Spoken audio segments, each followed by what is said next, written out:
And welcome to another episode of On the Couch with Shuntai and Johnell. I am Shuntai Hill. And I'm Johnell Allen Bay. Welcome. Yes. And today's topic that we're talking about is Sisters in Business. And we have with us today the beautiful Cassandra R Johnson. It's Welcome. Sisters in Business. Okay, just make sure we get that right. Okay, now. So, welcome to the show, Cassandra. Thank you. Yeah. Welcome. Thank you for having me. Yeah. So listen, let's get into this here. Who is Cassandra R Johnson? I would say I am a bit of a Renaissance woman. So I do a lot of different things. Well, first of all, a woman of God. That's Okay. most important because everything starts there. That's my foundation. I'm a coach, a life coach, and I'm a marketer. I've done several businesses, real estate, direct sales, you name it. I'm a runner, an avid runner for a number of years now, almost 10 years now. I'm a skier, I'm pretty adventurous. So I am that woman that lives my life to the fullest. So I just believe that every day is a gift, and I make sure that everything I do without any regret.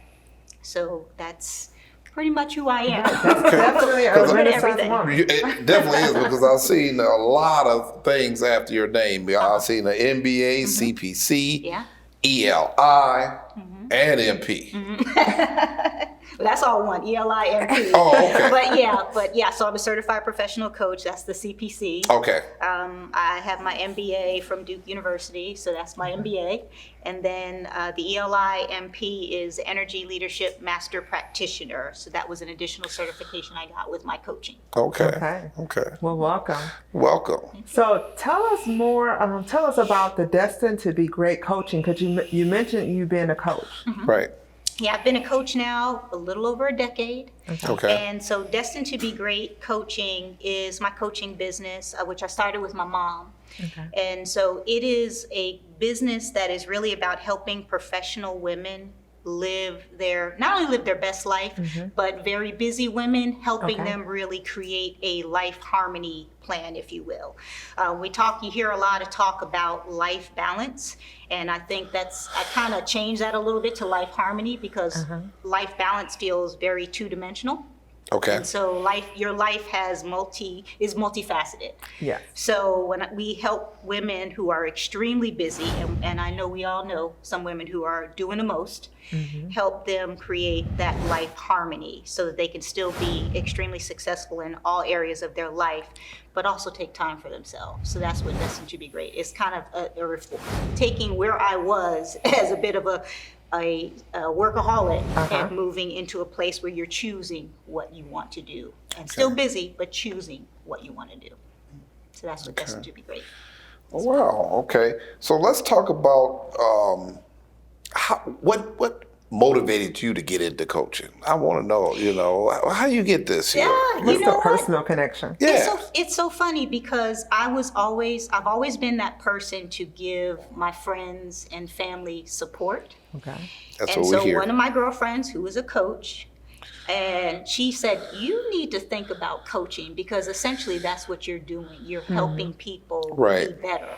Right. And that's coaching. And so when I got into it, what I learned when I went through the training was, not only was I learning the skills to be a successful coach, but I got coached. Okay. And so it was a whole process that was like a 360 process. So that's really how I got into it. And I love it. I love it. So in that, do you find that if you can convince you, which is the hardest person that you would ever have a challenge, does that make it easier or harder to convince others about how to obtain that goal? Well, as far as the convincing, the thing with coaching is you're pulling out what's already there. Yes. Okay. So, and even coaches, we all have coaches. Absolutely. Or if you have a coach that doesn't have a coach, that's a problem. Absolutely. Because we need coaching as well. But coaching is about pulling out what's already there and helping you see what's already there. Right. So, and I need that for me as well. Yes. So that's why I constantly do that. Okay. So I've noticed as coaches, because I'm a coach as well, we deal with stuff. And the reason why we go into coaching is because of our experience that we can impart to someone else. Give us the backstory of your experience beyond just the coaching, that life that brings to the table that other women are able to understand and identify with.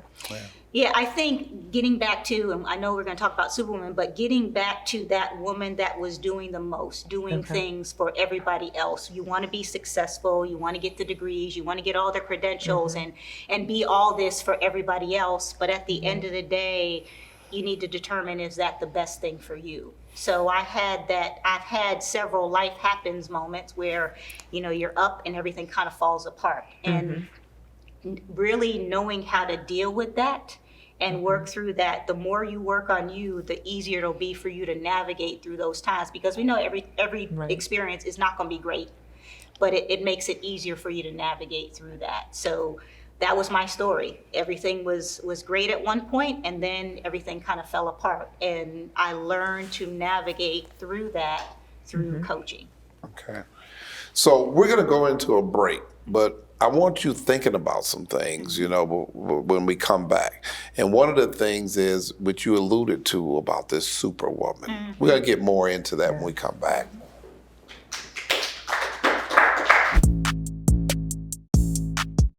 On the Couch with Shuntai and Johnell focuses on educational, humorous, and insightful topics based on extraordinary lives of real people. Each episode provides real talk from real people. You desire to have that family. Okay. You desire to maintain it, have a mother, a father, and a child. And I struggled with that because my husband was abusive. Coaching is about pulling out what's already there and helping you see what's already there. Who gave you the authority to say that you're the king of brand? I don't want to be with nobody. I'm not playing any games. I want to get my career. I want to get going with my life and establish myself in what I want. Join Shuntai Hill, a certified counselor, and Johnell Allen Bay, a life coach and relationship expert, weekly for On the Couch with Shuntai and Johnell. Shuntai Hill and Johnell Allen Bay are the king and queen of relationships. Each week, the couple engages their audience with hot, sexy topics about relationships for the grown and sexy.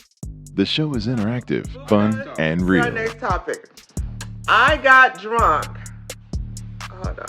I got drunk the other night, and my girl grabbed my ears from behind. So she was behind him, grabbed his ears, and then he smacked her. I immediately apologized, but to be honest, I meant it, and I knew it was her. I felt horrible about hitting her, but I felt good at the same time. What's up with this? Tune in weekly to She Say, He Say with Shuntai Hill and Johnell Allen Bay. For more information, visit shesayhesay.media. So welcome back to another episode of On the Couch with Shuntai and Johnell. And when we left, we were getting into some more about Superwoman.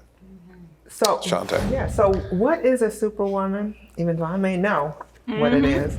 And why do women take on this role as the superwoman?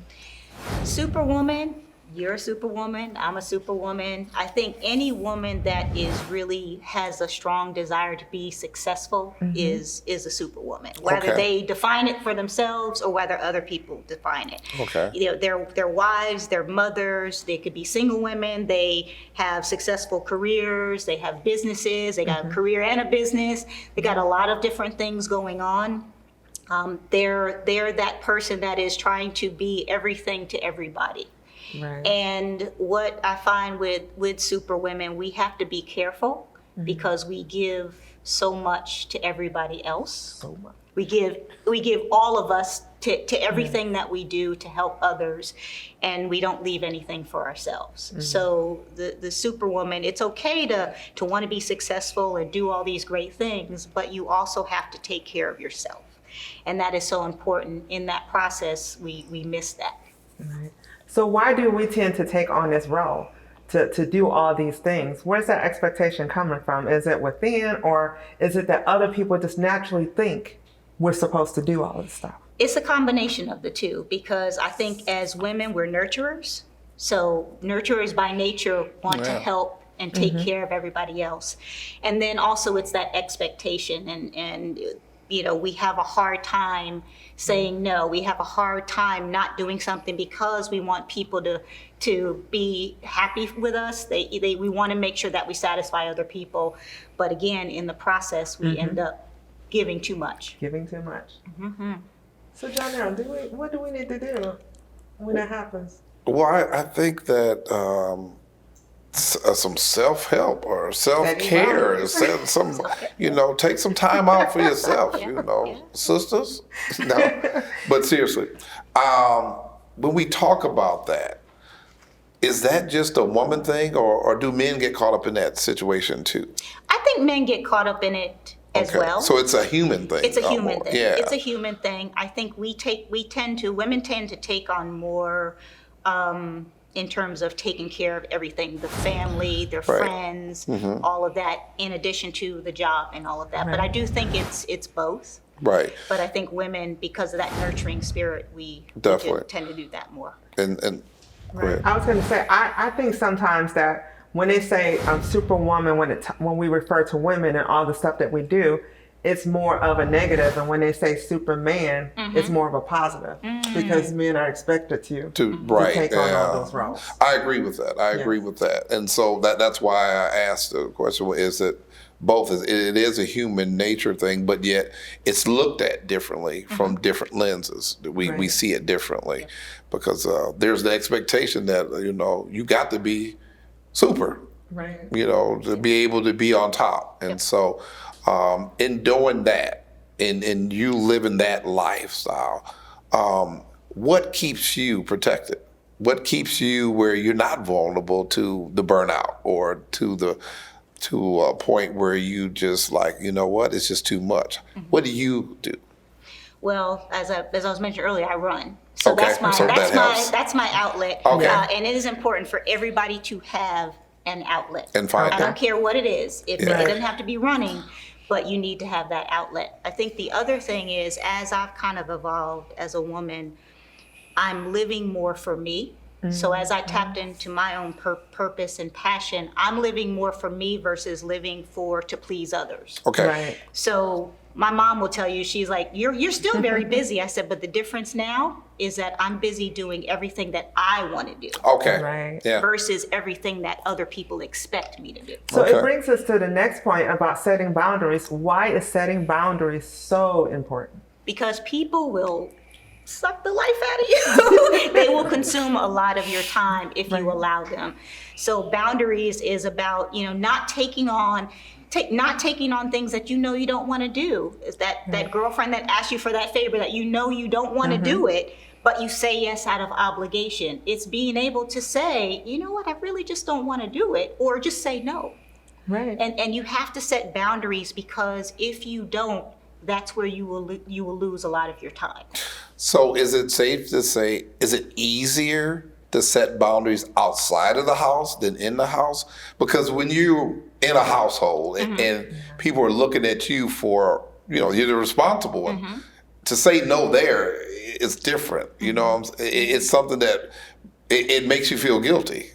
I mean, as a man, that's how I would feel. If I can't live up or do the things that's necessary when I'm asked to do something, I just can't accept, like, oh no. When it's a household, maybe outside, I can look at it differently. How do you approach that? Well, it is different when you look at it outside versus inside the household. Okay. I mean, there's some things that if you're a husband and father, then obviously there's certain boundaries you need to set there, but things that you're going to have to say yes to. Yeah. That at that time you may be, I'm really tired. I Right. really don't want to do this right now. That's a little different than doing too much in other areas, and it's probably more outside than anything. People wanting you to help them or do things for them, and you're not able to do that, or you really don't want to do that, or you just don't have the capacity to do that. That's where you need to set the boundaries. Because I know even in the household, you're still looked at as Superwoman. Yeah. So you can't take yourself, you can't take the cape off at home it's still something that you have to wear. And so when we come back, I want you to be able to share with our audience how moderation or the boundaries and what are the rules for household and what's the rules outside. I think our audience needs to know. We'll be right back. On the Couch with Shuntai and Johnell focuses on educational, humorous, and insightful topics based on extraordinary lives of real people. Each episode provides real talk from real people. You desire to have that family. Okay. You desire to maintain it, have a mother, a father, and a child. And I struggled with that because my husband was abusive. Coaching is about pulling out what's already there and helping you see what's already there. Who gave you the authority to say that you're the king of brand? I don't want to be with nobody. I'm not playing any games. I want to get my career. I want to get going with my life and establish myself in what I want. Join Shuntai Hill, a certified counselor, and Johnell Allen Bay, a life coach and relationship expert, weekly for On the Couch with Shuntai and Johnell. Shuntai Hill and Johnell Allen Bay are the king and queen of relationships. Each week, the couple engages their audience with hot, sexy topics about relationships for the grown and sexy. The show is interactive, fun, and Our real. next topic. I got drunk. Hold on. I got drunk the other night, and my girl grabbed my ears from behind. So she was behind him, grabbed his ears, and then he smacked her. I immediately apologized, but to be honest, I meant it, and I knew it was her. I felt horrible about hitting her, but I felt good at the same time. What's up with this? Tune in weekly to She Say, He Say with Shuntai Hill and Johnell Allen Bay. For more information, visit shesayhesay.media. And welcome back to On the Couch with Shuntai and Johnell. Yes. Yes. So we are talking to the beautiful Cassandra R Johnson, and we're talking about setting boundaries and Superwoman and all this, trying to help people get their lives right. Not just men, women, but men too, right? She's giving me tips, so I need to do it. So we were talking about boundaries before. So is there, and saying no, because saying no is definitely part of setting boundaries, because you say no so you can have opportunity to say yes to what you want to do, right? And I believe in practicing to say no. So is there a difference between men and women when it comes to saying no?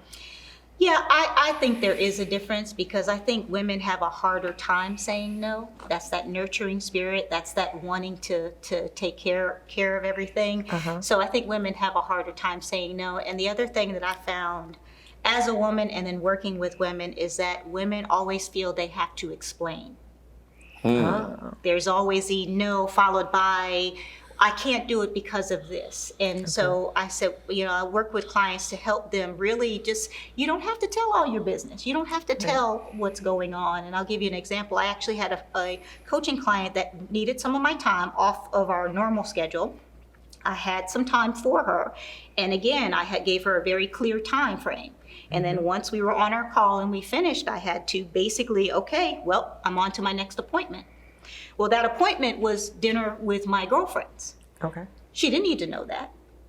And so that's setting boundaries is all about really defining your time. And if you have to give people your time, that's fine, but you don't have to explain why you're giving it to them or why you're not giving it to them. So that's why I think women are a little different in that, because we always feel like we have to explain. Yes, and I think they always expect an explanation too. So it's just not all feel that they have to explain, but when dealing with other people, I believe women look for an explanation. Agreed.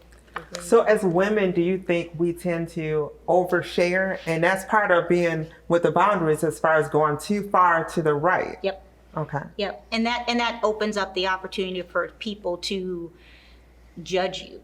So if I couldn't say my appointment is for with my girlfriends.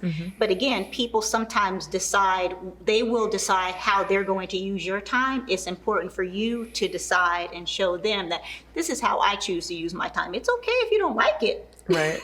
But again, that's part of setting those boundaries, because people will use as much of your time or consume as much of your time as you allow them to.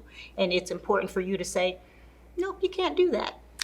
Now that boundary only fits outside of the house. I just want that duly noted there, because that doesn't work inside the house. So we just want to make sure, as a relationship expert, I'm always thinking that way, that's just not what we do in the house. But I understand that boundary out there. So the pressure of in the house, because I know our women, they spend a lot of time in their career, but it's on them to make sure that household is in order. That's right. And that there can't be used. That method you just gave us, that's beautiful outside, but it just don't work inside, because in a relationship with a child, your significant others, they need an explanation. It just can't be no. I need to know why. I think you have to train them. What's it to say? When you say no, that means no, I'm not going to do this, but we do, feel compelled to give reasons as to why. And I think that's where we get in trouble at. Right. Agreed. Yes, you did hear me say that. Yeah. Please duly note this day. Great time. So, I enjoy that because of the fact that's real. Okay, because sometimes, you can hear things and it can be so textbook that you miss what it truly needs to do in order to be effective. And so I appreciate that, Cassandra. How would you know that you need a coach in your life? Well, you need a coach when you know that you're having a hard time going to the next level, whatever the next level is in whatever area. And a lot of people confuse coaching and consulting and mentoring, and they're really not the same. They're not. Coaching is about taking your life from functional to optimal. Yes. Okay. So if you want to build a business, but you're not sure how to do that, you probably need a coach. Okay. If you're having trouble finding balance in your life or harmony in your life, you need, and you're doing things, but it's still not getting you there, you need a coach. So it's really somebody that can help you. You're ready to go all in, and they can help you go to the next level. They can help you pull out those things that are there that you don't know are there. So that's when you need a coach. And what are some tips that you can provide our audience? In terms of coaching, or? In terms of coaching, in terms of life? Yeah, I actually do a group coaching program, and it is really about helping my clients create their life harmony plan. Okay. And so it starts with looking at their energy, again, energy leadership, master practitioner. So it starts with their energy. It starts with helping them create a life harmony plan. They actually get to craft it, but I give them some boundaries and foundation for that. They look at time, how they're using your time. So it's more than just time management, but how you're really spending your time currently. Do a deep dive on that. Right. And then really getting into boundaries, setting boundaries, and then that habit, that hobby, that thing that helps you stay grounded, stay focused, and reduce your stress. Okay. So tell us, you've been doing it for a decade. What is the greatest lesson that you've learned? With my business, everybody is not coachable. And sometimes when you're starting out in business, you are trying to help everybody, but everybody is not ready to go there. Right. And so I've learned to work with people, ask more questions to really determine, are you really ready to be coached? Because we're gonna go in. Okay. and really determine whether they're really truly serious about going to the next level, whatever that is or not. And how could our audience reach you? Well, the best way to reach me is by email at Cassandra@destinedtobegreat.com, and it's Destined, the number 2, the letter B, great.com, or my website, which is www.destined, the number 2, the letter B, great.com. Thank you for joining us, and I'm sure Johnell learned some things to take home. Yes. Sisters in business. Yes. Thank you for joining us. Thank you.